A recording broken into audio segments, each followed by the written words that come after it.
Hi guys, welcome back to my channel, or welcome if you're new here. Hi, my name is Vani the girl. I'm the spiritual she-wolf, and welcome to this channel where we talk about all things spiritual, mental health and personal development. I'm so happy to see you guys here, so make sure you like this video, comment down below, and of course subscribe to this channel because it means so much to me. In today's video, we are going to talk about things I wish I knew before reading tarot. Like, there are things that I've learned on the way in my journey, and I really wish that somebody had sat me down and told me all of these things, but I didn't have that special person in my life. So I am being that special person in your life and letting you in on a few things that I think are very necessary and crucial for a beginner tarot reader to know. Yeah, so before we get into the tips, I have two freebies for you down in the description box. Number one is a weekly tarot planner to change your tarot hobby into a tarot habit if you're a new beginner tarot reader. Along with that, I have an amazing easy tarot spreadsheet with 26 tarot spreads for you to do. So make sure you go into the description box and get those freebies. It's free, it's available for you, I made it for you, so make sure you get that. Now let's get into the things I wish I knew before I started reading tarot.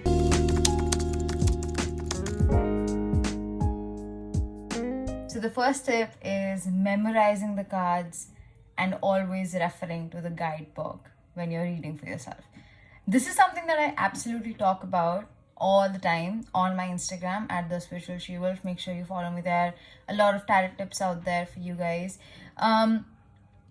This is okay to do when you're just starting out, when you don't know the meanings of the card, when you don't know how tarot works, but don't memorize the meanings, don't mug the meanings up. Okay, every card has a base meaning, for example, the high priestess. The high priestess has a meaning of intuition, psychic ability. She's so connected with her intuition that she just flows in her life without having anything to worry about. She trusts the process. That's a base meaning of the card. But in another context, in another situation, if you're reading for somebody else, it could be the total opposite, where that person might not be trusting the process, might not be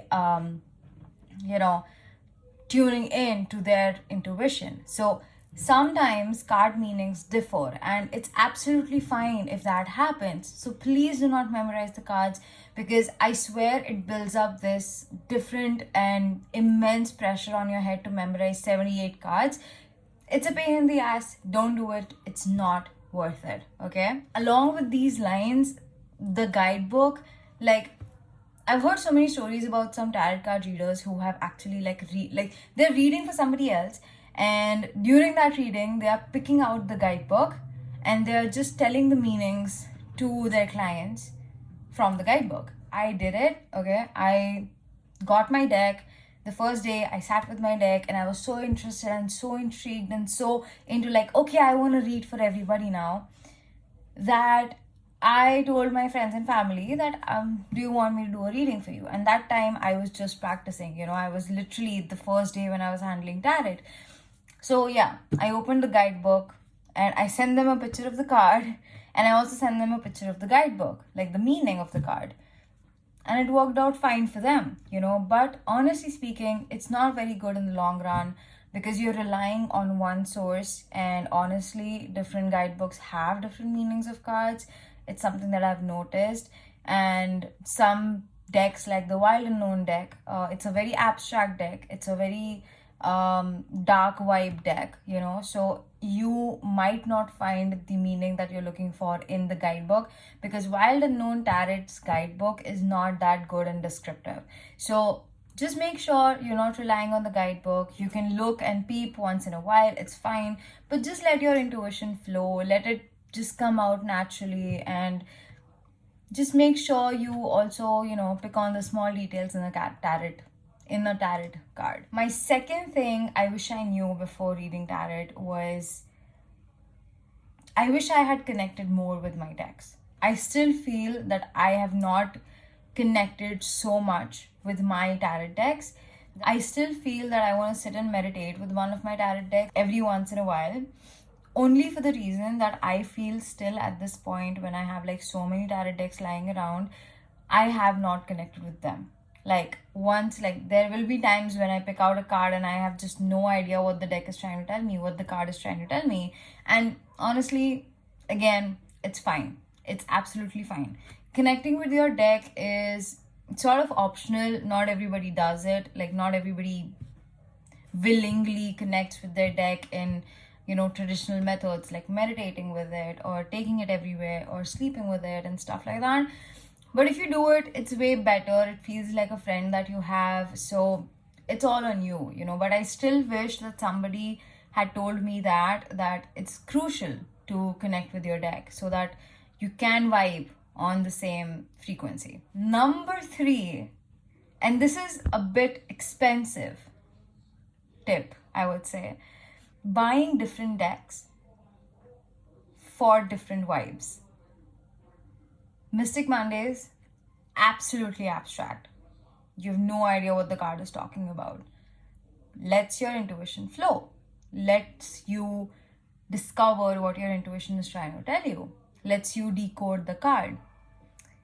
Wild Unknown Tarot deck, again, abstract, dark, makes you confused, honestly. It does. It's a very pretty deck. It's a very non-beginner deck, I would say. If you are 1 year into tarot, I would suggest that's when you should get this deck and practice with this deck, because it's very dark, and another point I will get to in the future. So buying different decks for different vibes is a good thing, but it's a very expensive thing. And there are decks like the Light Seers deck, which is a happy, good vibes only deck, So maybe that might be your style. And down the line, once you have like 3-4 decks lying around, you'll understand what your style is, what you're looking for in a deck. So you can just align with that particular deck. Number 4. The fourth one is something that I started to implement really later on. I would say like I started to implement this like 3-4 months ago, honestly, and that is aligning all of my spiritual knowledge while reading tarot. So if a card comes up, I'm going into the depths of the meaning of the card, but I'm also letting my Reiki knowledge into it. I'm also letting my crystal knowledge into it. I'm also letting my psycho-spiritual knowledge into the card and the meaning, so that I can give an insightful reading to the person I'm reading for, or even myself. So if you're reading for yourself right now, just make sure that if you have a lot of spiritual knowledge, if you've done other courses as well, so just make sure that you're also putting that knowledge in here, because it will really help. It will really, really help you. So just make sure you're doing that as well. This one is a social media thing. It's not even a thing, it's a trick. Everybody on social media who is trying to be like a tarot guru might not really be a tarot guru, So as I said, like there are people who read tarot and just open the guidebook and tell you the meaning of it. Those people are really frauds. So if you are trying to find an online reader, make sure it's a legit one. And if you really like my videos, you might want to schedule a tarot session with me. I'll leave a link down below for my calendar so you can book an appointment with me. But just don't trust everything you see on the internet. And I would highly suggest, if you want to learn tarot or read tarot, do anything spiritual, you go to an in-person class, like an offline class somewhere around your neighborhood, which is legit, which is good, and find a spiritual guru outside of the internet. Oof. This is something I cannot get over ever, okay? Tarot takes a lot of energy. I still remember, as I mentioned, the Wild Unknown, and this was the thing I wanted to talk about before.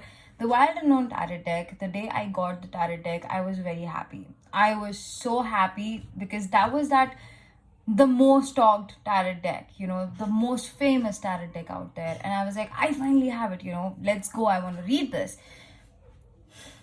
I sat for a reading. I read for almost 15-20 minutes. I was exhausted after the reading. Exhausted. Like, I could understand that particular deck took so much out of me, because it's a deck that you cannot just get like that. Like, the meanings of the deck is not just something that it just comes at your, like, the top of your head, just sitting there, it's so easy to read. No, it's not like that. You have to understand it. It's a whole different vibe out there, and it didn't happen with Mystic Mondays, because Mystic Mondays still has some context in the artistry of the deck. But Wild Unknown, a beautiful, freaking amazing deck, but it just takes so much energy. And it's not just this particular deck. There are a lot of other decks as well. Like, I have this one oracle deck called the Literary Witches Oracle. Like, I think that is one of the major decks that I've not even touched in a long time, because it's so unusual. It's so weird. Like, the vibe is so weird. Those decks are amazing. If that's your vibe, go for it. I won't stop you. Nobody can stop you. Go for it. Amazing decks, just not my preference. Like, Wild Unknown, yes, my preference. Literary Witches, not that much. I'll leave all the links down below, okay? So don't worry about that. But yeah, tarot reading does take a lot of energy out of you. Emotional, spiritual, physical, even. Like, I've felt like I just wanted to sleep after reading Wild Unknown. Like, people would decode that in a different way as well, but trust me,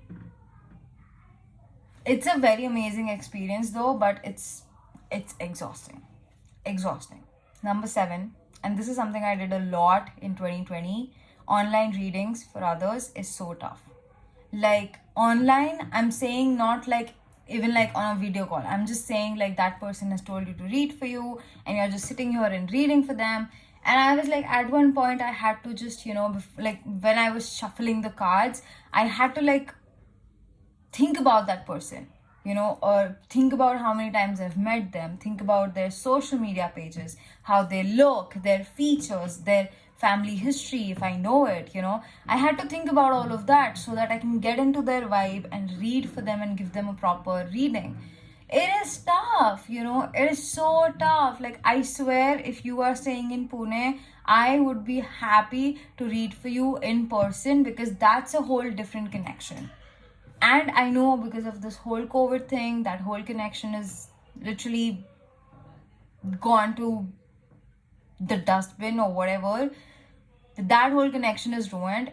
But I would say this: if you get a tarot reader, go to them personally, offline, meet them. But if you read for somebody else, promote this more, because the more you get that person around you, the more that person is sitting around you and like around you, and the tarot deck and their energy is also coming out. It will make your work so easy and your readings so appropriate. Seriously. The last tip I have for you guys, and I think I should have known this before, was read tarot and work your way up on your own speed. Like, I see so many people right now on my account, because of my algorithm, of course. I see so many people doing so good in the tarot business. I see so many people having, like, readings and booked their weeks because of readings, can't take any more readings because they're so booked. Like, I feel that, oh my god, that's, like, so nice. What would happen if I would get that? But at the same time, I'm like, you know what? Wherever I am, I'm really happy with it. I obviously want to grow, and I'm doing my level best to grow every day. But I still feel that somewhere or the other, just work on it on your own speed. Just work on it on your own speed. Don't rush with anybody. Like, just because I've been reading tarot and telling you this does not mean that you have to also come at my level right now. It's fine. You might be ahead than me. I might be ahead from you. It's absolutely fine. Everybody has their own speed, has their own pace. This is more like a life advice, but still, you get the point, right? I think there are so many other things that I wish I knew before reading tarot, or things that I wish I knew before jumping into spirituality and my, like, starting my spiritual journey. There are so many things, and I think that's a whole different talk for a whole different video. But But let me just bring it down to this one particular fact that no matter what I say, no matter how many tips you get, no matter how many rules you are, told to follow, just do you. Tarot is all about you. I always say this, tarot has one rule, and that is that it has no rule. So I'm just here to guide you and help you out in your journey. If even if you don't want to follow all of these things, it's absolutely fine. It's on you. It's absolutely on you, and you should not feel guilty about practicing on your own, even if you're practicing in secret, whatever it might be. Just do you. Just make sure you put your energy and your intention in it, and it's always good. So that's it. Also, to just end this video, make sure you check the freebies down below, okay? Do not let them go. They're really good. They'll really help you. All the links to the decks that I have mentioned is down below in the description box. Make sure you comment about something that you wish you knew before reading tarot, or if you have any questions related to any things I mentioned here, down in the comments below. I would love to talk to you guys. Okay, so if you don't want to comment down below, make sure you hit me up on Instagram. Link is down in the description box. Follow me there and DM me and we'll talk, because I love you guys and I would love to have a personal connection with you guys over Instagram. So make sure you follow me on Instagram and make sure you subscribe to this channel for such videos and more mental health and personal development content as well. So make sure you do that. I'll see you guys in the next video. Bye, take care.